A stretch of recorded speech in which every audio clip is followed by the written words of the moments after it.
നമ്മളിപ്പോൾ രണ്ടാമത്തെ ലോഡിങ് സ്ഥലത്ത് വന്നിട്ട് ഇപ്പോൾ ലോഡിന് വേണ്ടി വെയിറ്റ് ചെയ്യാൻ തുടങ്ങിയിട്ട് 4 മണിക്കൂറും 57 മിനിറ്റുമായി.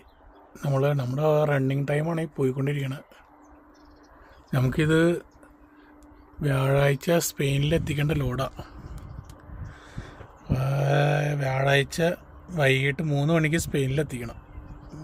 നമുക്കിനിയിപ്പോൾ ഉള്ളത് ഇപ്പോൾ ലോഡ് കയറ്റി കിട്ടിയാലും വൈകിട്ട് 8 മണി വരെ ഞങ്ങൾക്ക് റണ്ണിങ് ടൈം ഉള്ള വെളുപ്പിന് 6 മണിക്ക് എടുത്താൽ 8-9 മണി വരെ. അതിൽ 1.5 മണിക്കൂർ മുമ്പ് നമ്മൾ പാർക്കിംഗ് അന്വേഷിച്ച് നിർത്തണം.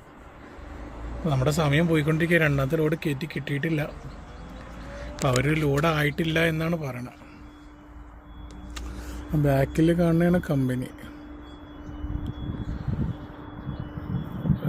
അറിയില്ല ഇനി അപ്പോഴത്തേക്ക് ലോഡ് റെഡി ആവുമെന്നുള്ളത്.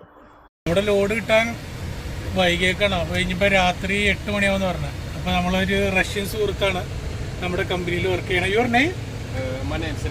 സെർഗേയ്. അദ്ദേഹം റഷ്യക്കാരനാണ്. അദ്ദേഹത്തിൻ്റെ അങ്കിളും ഞങ്ങളുടെ കമ്പനിയിൽ തന്നെ വർക്ക് ചെയ്യുന്നുണ്ട്. അപ്പോൾ ഞങ്ങൾ ഇവിടെ അടുത്തൊരു മാർക്കറ്റ് ഉണ്ട്, മാർക്കറ്റിലേക്ക് പോവാണ്. മാർക്കറ്റിലേക്ക് പോകണ വഴിയാണ് ഇപ്പോൾ സാധനങ്ങൾ വാങ്ങിക്കാനായിട്ട്. അപ്പോൾ പോയിട്ട് വരാമെന്ന് വിചാരിച്ചു. ലോഡ് കിട്ടാനായിട്ട് ഇനി രാത്രി 8 മണി അല്ലെങ്കിൽ 9 മണി അവർ ടൈം പറഞ്ഞേക്കണം. രാവിലെ 10 മണിക്ക് പറഞ്ഞ ലോഡാണ്. അപ്പോൾ ഇന്നിപ്പോൾ തീർന്നു. അസ്സലാമു.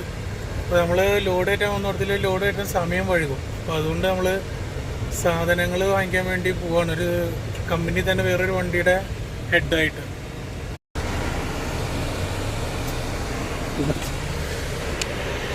Your name? ഗ്രീസ് നെയിം?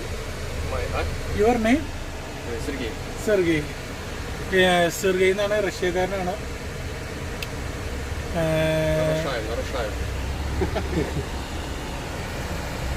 ഇപ്പോഴത്തെ നമ്മുടെ കമ്പനിയിൽ ഇപ്പോൾ വർക്ക് ചെയ്ത് സ്റ്റാർട്ട് ചെയ്തിട്ടുള്ളൂ. സാധനങ്ങൾ വാങ്ങിക്കാൻ വേണ്ടി പോകുന്നതാണ്. ഇപ്പോൾ കട ലോഡ് കയറ്റാൻ വേണ്ടി വന്നിട്ട് ഒത്തിരി ടൈം എടുക്കണം. രാവിലെ 10 മണിക്ക് ലോഡ് പറഞ്ഞാണ് നമ്മൾ. പക്ഷെ നമുക്കത് രണ്ടാമത്തെ ലോഡ് കിട്ടിയിട്ടില്ല. വ്യാഴാഴ്ച വൈകിട്ട് 3 മണിക്ക് സ്പെയിനിൽ ഇറക്കേണ്ട ലോഡാണ്. അപ്പോൾ നമുക്ക് ആ ലോഡ് കയറ്റി കിട്ടിയിട്ടില്ല. ഇനിയിപ്പോൾ രാത്രി 9 മണിക്ക് ആവുമെന്നാണ് പറയണം. ഒരു 9 മണിയാകുമ്പോൾ അതിന് വേണ്ടി വെയിറ്റ് ചെയ്യാണ്. അപ്പോൾ ഞങ്ങൾ സാധനം വാങ്ങിക്കാൻ വേണ്ടി പോകുന്ന വഴിയാണ്.